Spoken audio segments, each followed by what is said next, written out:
Magandang umaga po sa ating lahat at welcome sa ating online morning devotion ngayong umagang ito. Ang ating pamagat po ng ating devotion ay Return to the Well. Return to the Well o pagbalik, pagbalik sa well. Ang ating talata po ay matatagpuan sa aklat ng Jeremiah chapter 2 verse 13 at ito po ang sinasabi. Sapagkat dalawang kasamaan ang ginawa ng aking bayan. Iniwan nila ako ang bukal ng buhay na tubig at gumawa sila ng mga imbakan ng tubig na sira. Mga imbakan na hindi kayang mag-imbak ng tubig. Blessed are we who have heard and read the word of our Lord for this morning. Ang Diyos ay nasaktan at nalungkot dahil sa dalawang bagay. So unang-una, iniwan siya ng kanyang bayan, ang tunay na source ng buhay, pag-asa at lakas. Pangalawa, pinalitan siya ng sirang mga imbakan. So, simbolo ng mga bagay na pinagkakatiwalaan ng tao bukod sa Diyos. Idolatry, pride, arrogance, materialism. Ayan. So, tayo, bilang mga Kristiyano, mayroon ding mga pagkakataon na imbis na tayo ay lumapit sa ating Panginoon, imbis na siya ang imbakan natin ng tubig, ng buhay na tubig, ng the living water, ay pinapalitan natin ng ating Panginoon ng iba't ibang lalagyan ng tubig. Imbes na sa Kanya tayo direkta kumuha ng tubig, marami tayong mga iba't ibang water station na pinagkukunan ng tubig or mga iba't ibang mga brand ng tubig, na ating pinagkukunan din, aside sa ating Panginoon. So it could be it could be your family, sila inuuna mo. It could be your work, it could be your studies, it could be the church, pwede rin. Pero paano ba natin maiiwasan na palagi tayong direktang kumuha ng buhay na tubig sa ating Panginoon at hindi sa iba't ibang klase ng lalagyan ng tubig gaya ng Aqua Flask na hawak ko ngayon. So, tandaan po natin ang well, W-E-L-L.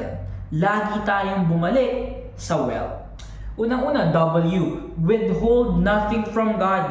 Huwag magtago ng anumang parte ng puso mo sa Diyos kahit madilim o magulo. Pag may tampo ka sa asawa mo, sa leader mo, or kay Lord mismo, sabihin mo yon sa panalangin. Lord, nainggit ako. Lord, nasasaktan ako. Lord, parang hindi kita maramdaman.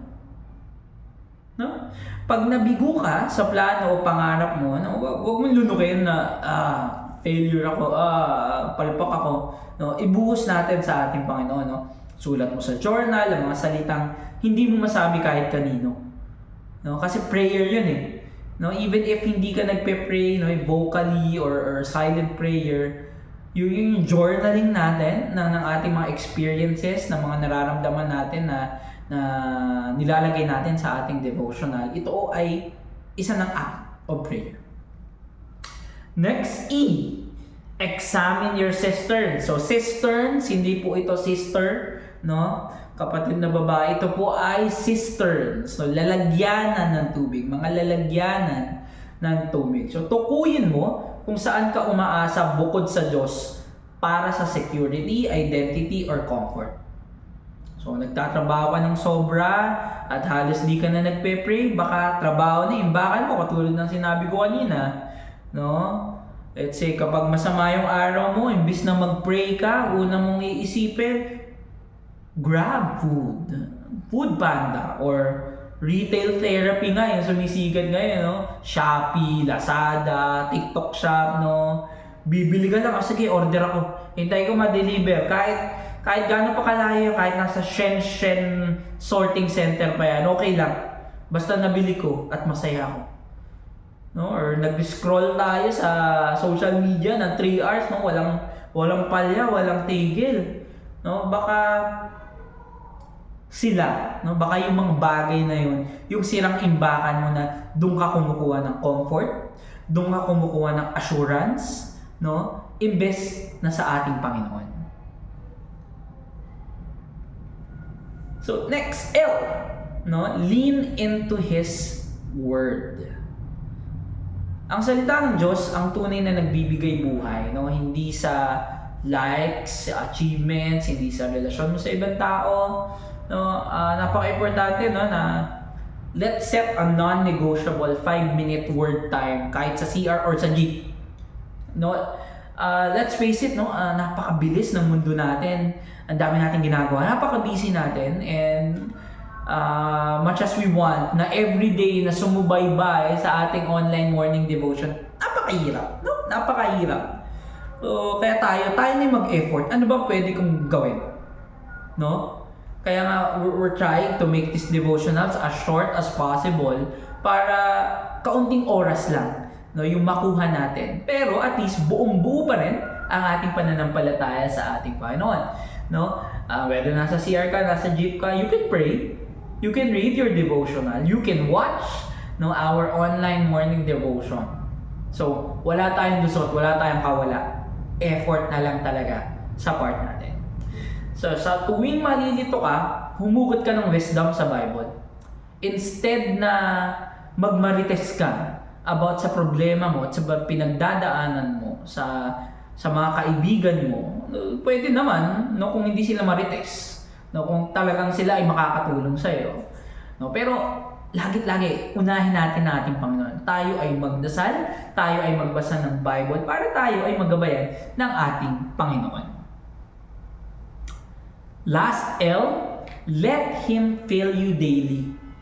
Let Him fill you daily. Hindi sapat yung Sunday lang, ha? Midweek or Sunday lang.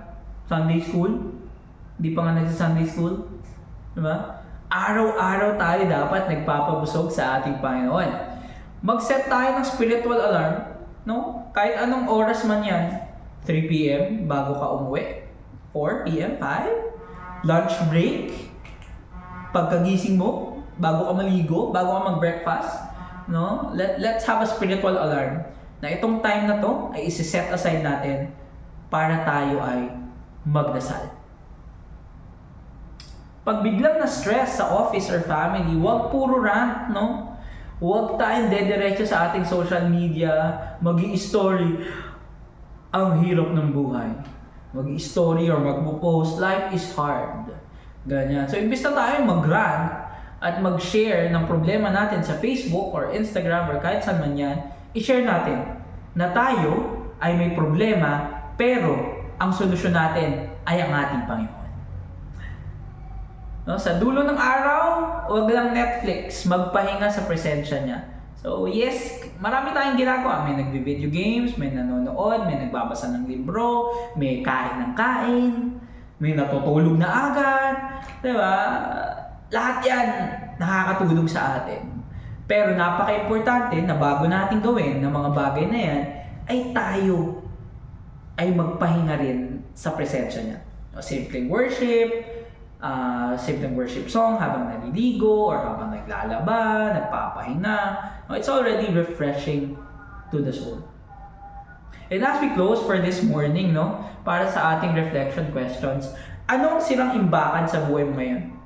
No, ano yung ibang imbakan ng tubig na pinagkukunan mo